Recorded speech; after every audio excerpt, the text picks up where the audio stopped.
Financially raw, real, authentic wisdom with Lourens Oberholzer from Retire Rich and Happy. Okay, so we're talking about mistakes people make when they do their budget, when we do a strategic expense planning for them. So let's get started. Let's get dug in and get started on what we can help people with. Yeah, I think just to give a recap of last week for those that might not have been on, I think the biggest problem is just creating a budget, or what people assume is a budget. A budget isn't a piece of paper where a person just writes down what their expenses are and then, okay, this is what I've left with at the end of the month, and that's the money that I've got. You need to be extremely strategic. You need to first have exactly what your income is, obviously after expenses, meaning taxable after your taxes have been taken off. What actually hits your account? That's the money that you've got to work with. Yes. Okay. Then what we need to do is to find out exactly what your expenses are, and right down to the last cent. Make sure that everything is itemized. That the rest of that money is what your variable costs are going to be.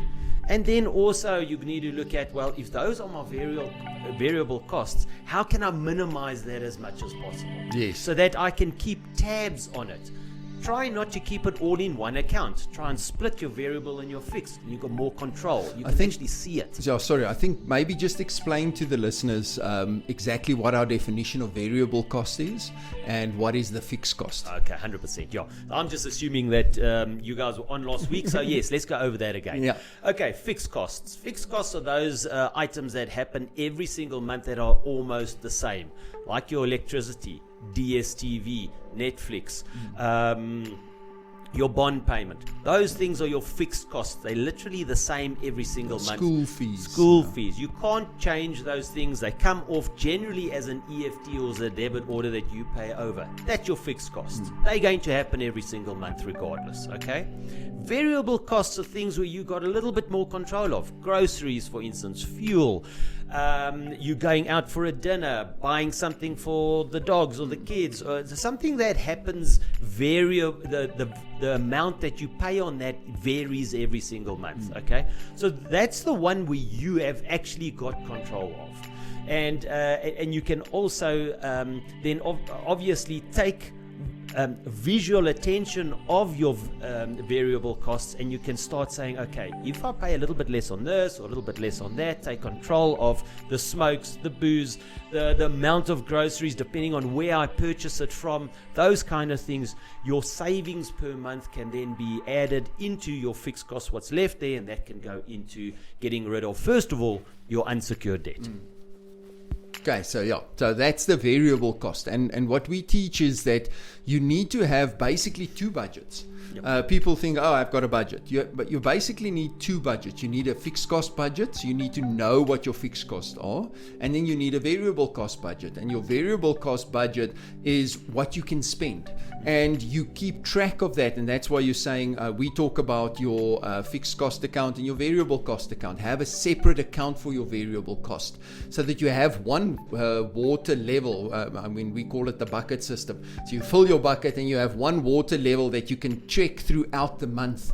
Because a lot of this, specifically around variable cost, is awareness. And I think that's another thing we can address as mistakes people make, is they're not aware of what they're actually spending, because they're spending out of three different accounts. They go and then they pay from their check account, and then they pay from their credit card, then they pay from their second credit card, then they have some savings that they transfer, then they pay from there, then they have a revolving credit, they transfer money from their revolving credit into their credit card because they're running short, and the money's just flowing from all different places, which means they don't know exactly where they are.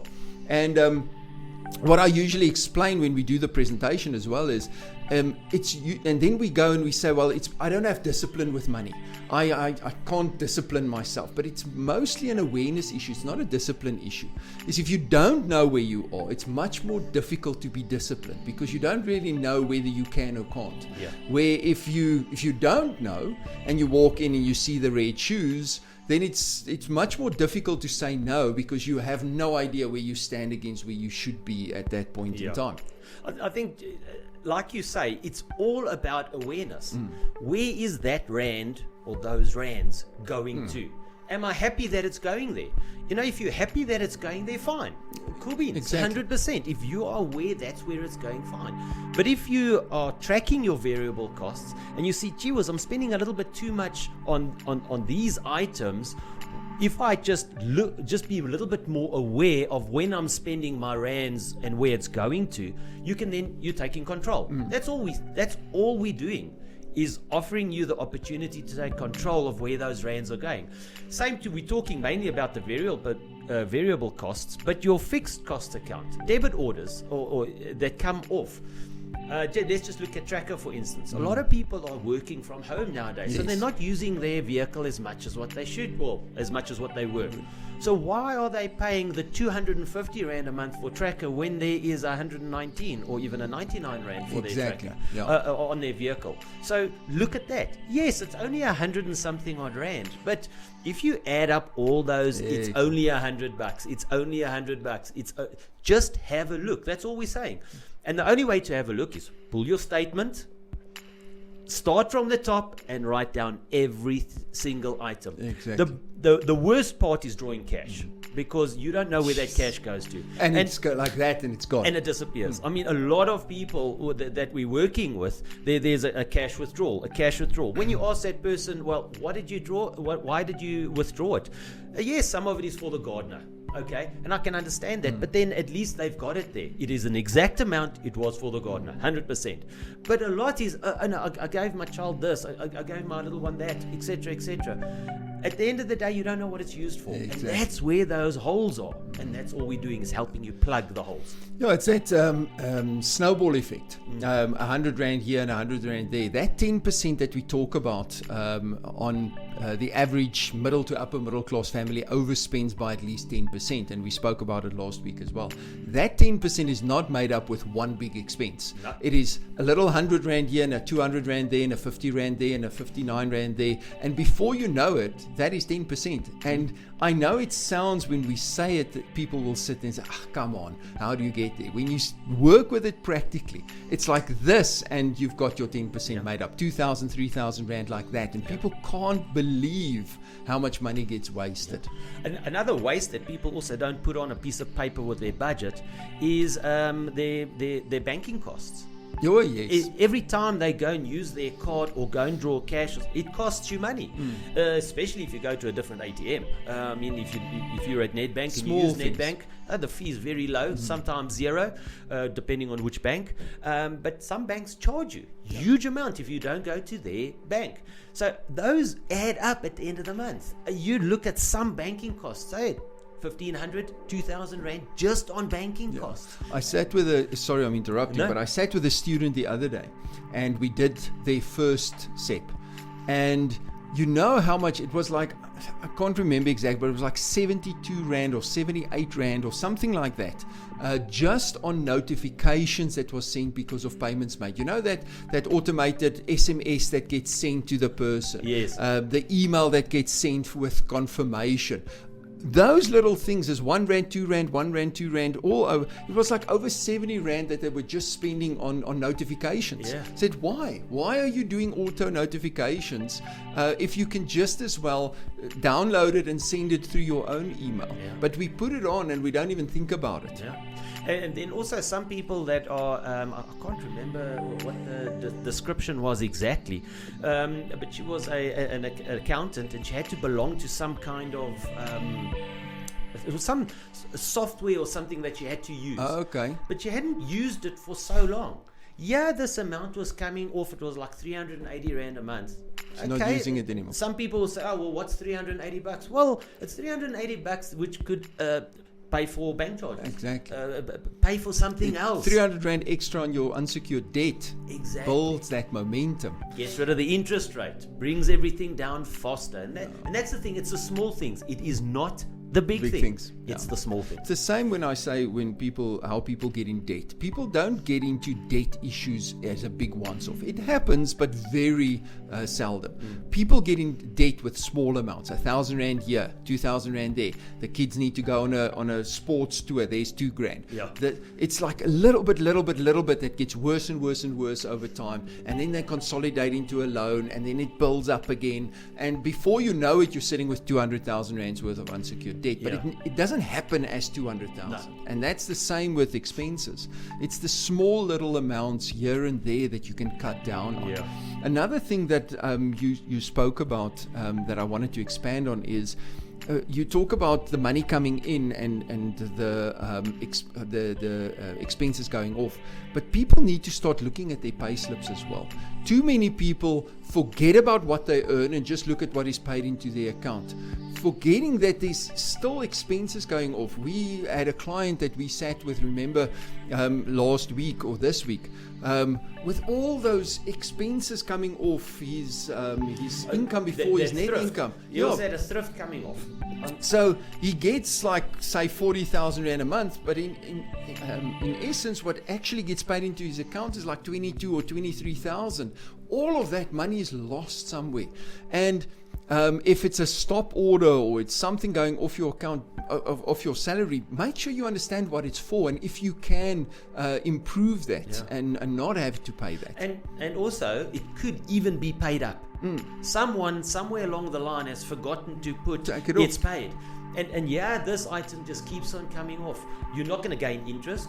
If you get your money back, hopefully you get your money back, it's just going to be interest free. So that means nothing has You haven't built any achieved, momentum. Yes, You haven't moved nothing's forward. achieved on that amount.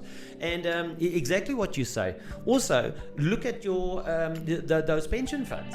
I mean, where's that money going to? What is it doing for you? And is it actually going to help you? Yeah. Because if it's not going to help you, well, then you've got to go and speak to your company and say, well, this is not really helping me. Where is it going to help me at the end of the Exactly. day? If it's going to be beneficial to you, fine. If it's not going to be beneficial to you, remember, it's your money.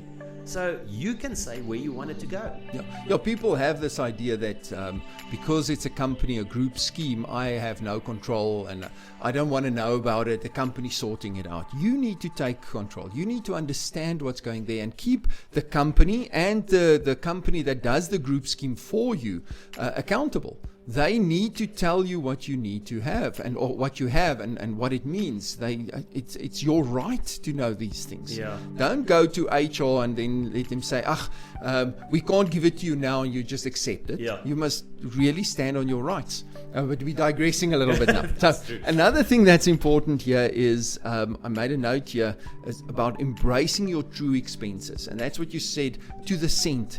Guys, it's so easy to bullshit ourselves and it's only this amount. You have to really sit and look at it and embrace your true expenses, because you can or you can't improve if you don't have the exact figures.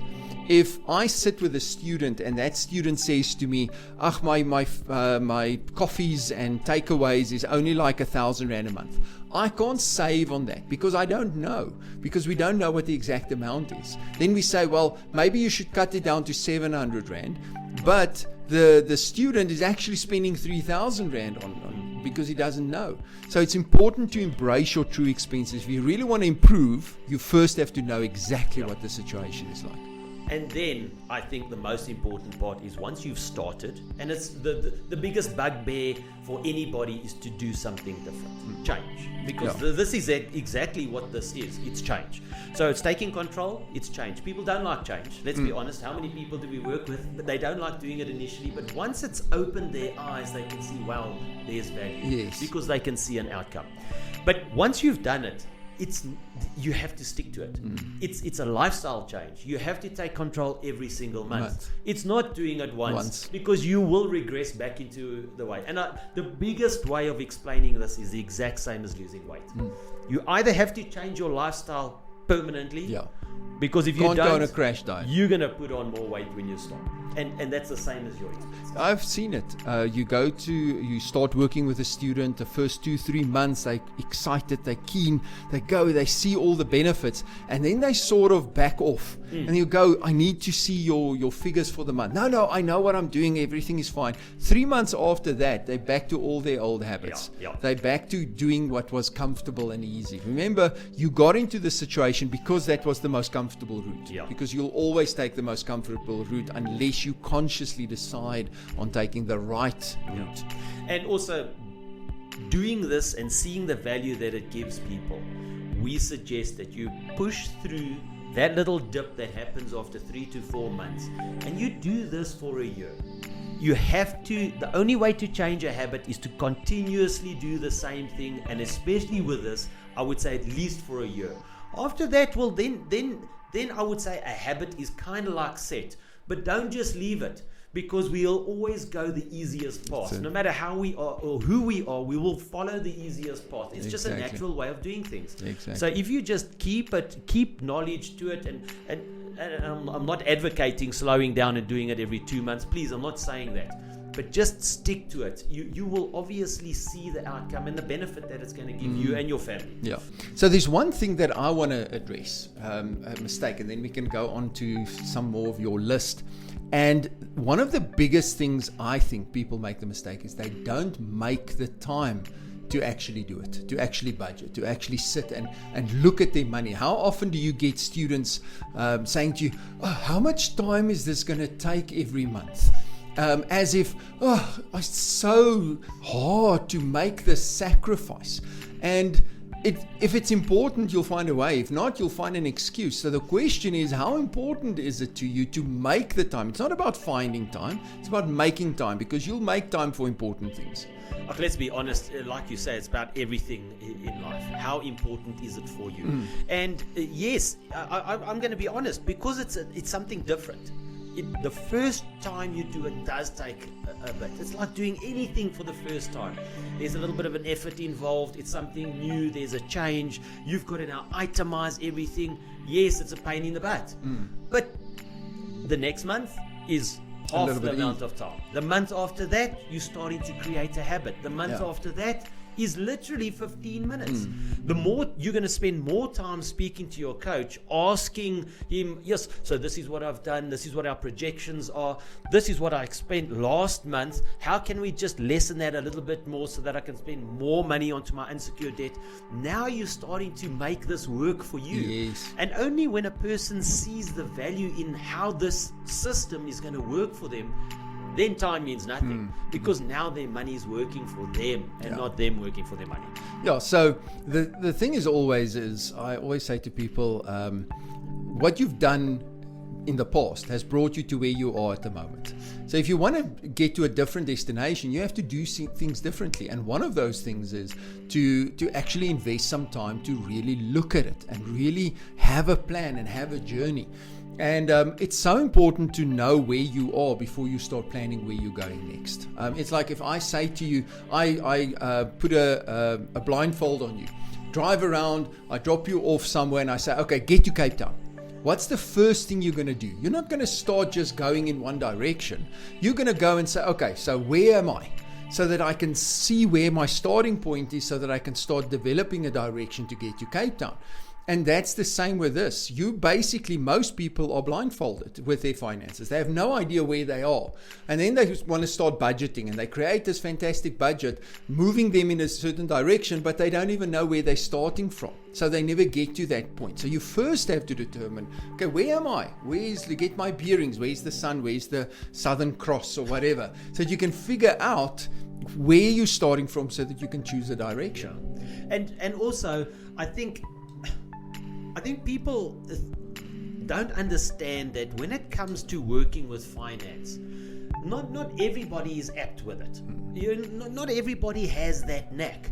And that's no shame on that person. I mean, we go to school, we get an education, we then move off in that direction. Is that direction finance? Yes. No. It could be it could be engineering, it could be, well, funny enough, most people that we actually deal with comes from the accounting background. Oh, it's weird, and you would think that an accountant would know what they're doing. I'm not saying they don't know what they're doing, but when it comes to the finer details. And I think maybe exactly what I've just said, it's the finer details. It's not the big things, it's the finer details, working on where my money is going, what it's doing for me, at the end of the month, what is left over, where is that money that's left over going to, getting rid of the unsecured debt. Constantly, I guess you and I are constantly repeating ourselves in different ways. But it's trying to get through to the person that feels that this is overwhelming. It's actually not overwhelming. That's why the coach is there. Again, I'm going to use the analogy of losing weight. If there's no one where you are accountable to at the end of a month to make sure that what you've done in the month previous is correct to move on into the month coming, how are you going to improve in losing your weight or watching where your money's going? Yes, exactly. So again, we come out of school, we get a job, we in that, that's our degree or that's our knowledge. It might not necessarily be in watching where our money's going. Yeah, so it is very important to have a look at it first, be aware, and that comes back to that embracing your true expenses. Okay, another thing is people having debit orders come off their account that they don't even know who it is, where it's from, and then people are sort of afraid to go stop that debit order, to say, no, don't take this money. Yeah. So my attitude with that is, you know what, I'm going to stop that debit order. If I don't know who you are, then I'm not going to allow it to go through my account. And I promise you, if it's somebody that I need to pay, they will be in contact with me very, very quickly. I'm not going to have the debit order go unpaid because that affects my credit record, its bank charges, everything. But I'll reverse it. And then the people that I owe money, they will contact me very quickly. If they don't contact you, you probably don't owe them money. Yeah, it's not important then. But talking about paying people, meaning one's debt. A lot of people think that, to me, if you don't take control of your debt, itemize exactly which debt needs to be paid first. In other words, I would say the most important debt that needs to be paid is one of two things. First of all, it's the smallest amount of debt, so that at least if you pay that off, you can feel that you've achieved something. Yes, you've achieved, you've reached a goal there. But then don't take that money and put it into your lifestyle. Use that money and add it to your next debt that you're going to pay. And then go for the one that's got the highest interest rate on it. So it's important to write them down, write the interest rate next to it, write what the minimum payment is, because reducing that down to its minimum payment, then taking that excess money and then tackling one at a time. And then you also need to be consistent. Yes. Your spare cash needs to go into that specific debt. Get rid of that. Then go to the next one, go to the next one, create that snowball effect. And that's the secret in taking control again. You know, because if you've got control and you know where you're going, you need to have a plan on what you're going to do. Yes, life happens. Let's be honest. Some things happen. Your car needs to go in for a service or whatever the case may be. And then you got to take 2 steps back again. But as long as you have got control and that's the goal that you're going to, and you can see it at the end of the term, you will reach it. Yes. But you need to take control. Yes. Okay, what other mistakes do people make? What have you got? Because we've spoken so much, I think we haven't even touched your list almost. Well, like I say, the big thing is taking control of your debt. But I'll always go back to the expenses sheet, because that's where your money, your variable costs come out of.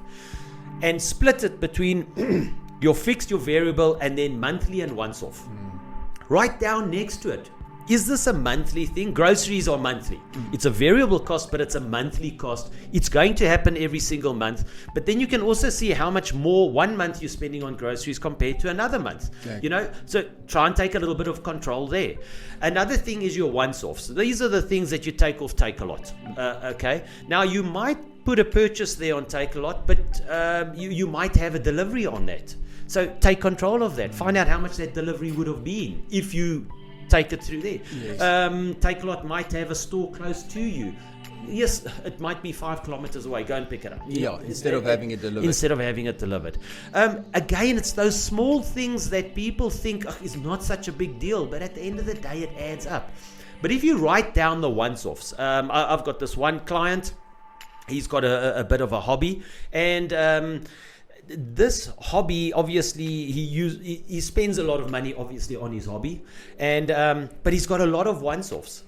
And when he writes it down and he's got that itemized once off, you add those once-offs together, it gets to like 3, 4, 5,000 rand of one-off. Yes. Now, if you take that away and suddenly, and luckily with our SEP tool, if you click on those and highlight it, it adds it up immediately for you. So it brings it to the fore, and he said, oh, gee whiz, that was quite a bit of once-offs.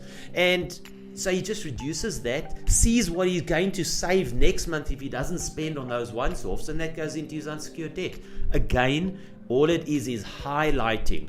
We're just showing people and highlighting where their money is going. And if it's not working for them, well, then it's working against them. And have priorities. I mean, again, people are scared that we're going to come in and tell them, you have to stop smoking and you have to do this and you're not allowed to do this anymore. That's not our job. No. We just make people aware, we highlight, and then people will make their own decisions. So if it's still important for you to do your hobby, well, then understand that it's going to take you longer to get rid of your debt, or you're going to have to cut on some other places.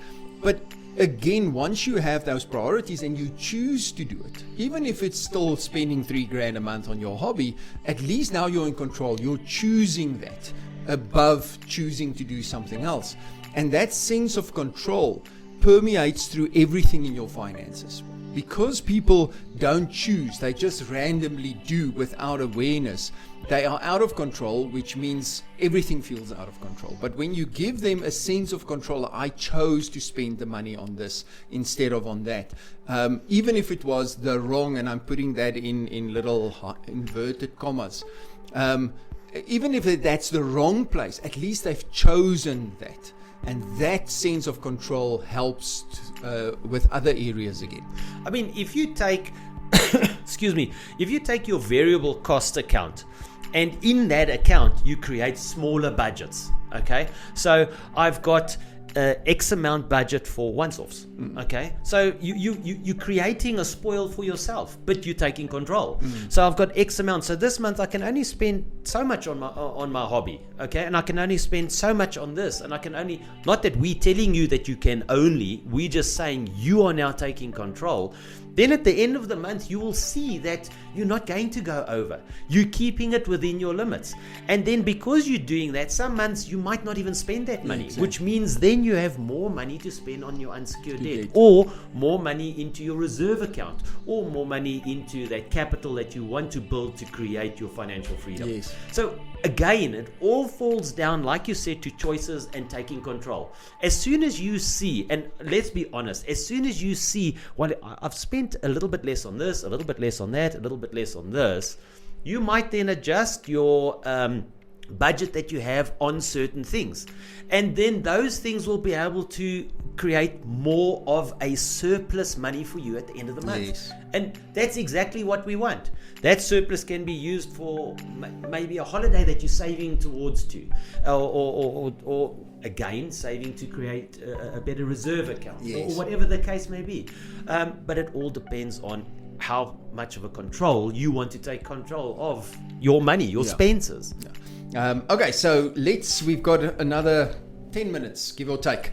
Let's chat about a few other things that's important that people needs to look at and where they make some mistakes. Well, part of your fixed costs happen to be your risk. Long-term, short-term, savings, investments, those kind of things. And I feel that's extremely important to review those things. Just for me, I had my short-term insurance reviewed last year. Went to a different company, saved myself I was just under 400 Rand. This year I've done the same thing, just a review. Found that there was a better option. I'm saving myself another 800 and something odd Rand. So within a year and a bit, 1,200 Rand on short-term insurance. I mean, gee whiz, where can that 1,200 Rand benefit me now? Okay. Same with long-term. I mean, just a quick one on long-term. Is your cover covering what your needs are now, not what it meant a year or 2 years ago. Our life changes on a consistent basis. Have it reviewed. Yeah. It costs you nothing. Have it reviewed, please, guys. And make sure that when you do have it reviewed, it's not a question of just trying to beat what you've got. Definitely. It's about making sure that what you're paying for is actually doing what you need. Yeah. Because there's way too much selling going on. Yeah. Oh, this is going to give you some more cover for the premium that you're paying. So who cares? It's about what is it actually going to make and mean to me and my family if something happens. Yeah. And people have got this major misconception. And I think it's more people my age, people that think 3, 4, 5 million rand is going to be more than enough if something happens. Guys, just let the analysis show you what needs to be the right amount, and then take it from there. Don't thumb suck that. That's extremely important. Okay. Yeah. So let's move off that, and it's invest and save. So many people have got these different little savings accounts. So they're saving for this and they're saving for that, and they've got it at one is at ABSA, one is at FNB, one's at this, and all great. Savings is good. I've never put down savings or investments, but if you're saving every month, let's say 2,000 rand into either an RA or endowment or any kind of savings, that's great. But if your unsecured debt is 4,000 or 5,000 rand a month, don't you think that if you look at your savings and the interest that you're drawing out of that saving at round about 6, 8 or 10%, if you're very lucky, if you're very lucky, which ain't going to be, but yes, so it's round about there. But your unsecured debt is sitting at 18, 20, 25, 27% on a credit card. So you're paying all that interest on unsecured debt, but you're saving 8% on your savings. Guys, reality, just take that money, get rid of your unsecured debt, and now you've got not just 2,000 rand that you're putting into savings, you've got the 6,000 rand that you're paying unsecured debt, plus the 2,000 rand, 8,000 rand. Exactly. Do you know how fast that can grow? So do that math and have a look. And if you can't understand what that is all about, then that's what we are here for. That's what we do. It's not just about your expenses and what you spend your money on every month, but it's also about your future reaching your financial retirement. Yeah, sometimes you have to take a step back. You have to take 1 or 2 steps backwards so that in the long run you can start running. Because what's happening, keep paying the 4,000 rand a month on your debt while you're trying to save and build up an asset on this side is almost like running a 100-meter race with a 50 kilogram weight drag behind you. How fast are you going to run? So maybe you should just stop, untie that weight from your waist, and then run, and you'll probably run it in a faster time, even though you've taken some time to untie the weight from your waist. So don't carry this weight with you the whole time. Get rid of that weight and then start building momentum from there. And it's a sad thing to see, because people they then throw their hands in the air and they say, oh, we're never going to make it. But they're not realizing those simple little things of the interest that one pays on unsecured debt. That's why we've got that unsecured debt solution tool, where you can put everything in, the interest rates are there, you can see exactly how much and how long you're going to take to pay it off. If you add an extra little 500 rand, which the tool allows you to do, you can play around with it. You can see how fast you can get rid of your unsecured debt. It is such a simple tool, but it is so valuable that a person can see where they are going to be. And what's best about that tool, it gives you time limits. Yes. So it tells you how many months it's going to take. And with that, it gives you encouragement. So if it's only going to take me 12 months, if I add an extra 300 rand a month, you cannot believe how fast it is then paid for, because you are tackling the interest rate. And that's your biggest bugbear. Yeah. It's not the capital, it's that interest rate where they nail you. Yeah, so if you want that tool, or you want to get more detail on how the tool works, you can come and visit us at our Financial Freedom Forum on the 7th of May, Saturday the 7th of May at the Roodepoort Civic Theatre. We're very excited. You're going to learn how to get rid of your debt within 24 months. You're going to learn how to budget properly, how to save money, how the variable cost segregation system works that we teach. We're going to show you 4 strategies, on how to pay off your bond in half the time. So if you want to be, let's say you've just bought a house, you've got 20 years to pay, and you want to be a sole owner of your house, it's your place within 10 years, we'll show you how. So come and visit us.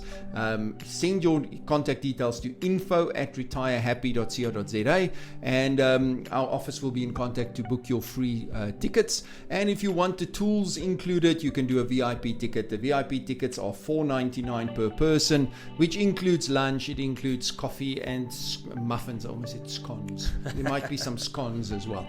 Coffee and muffins.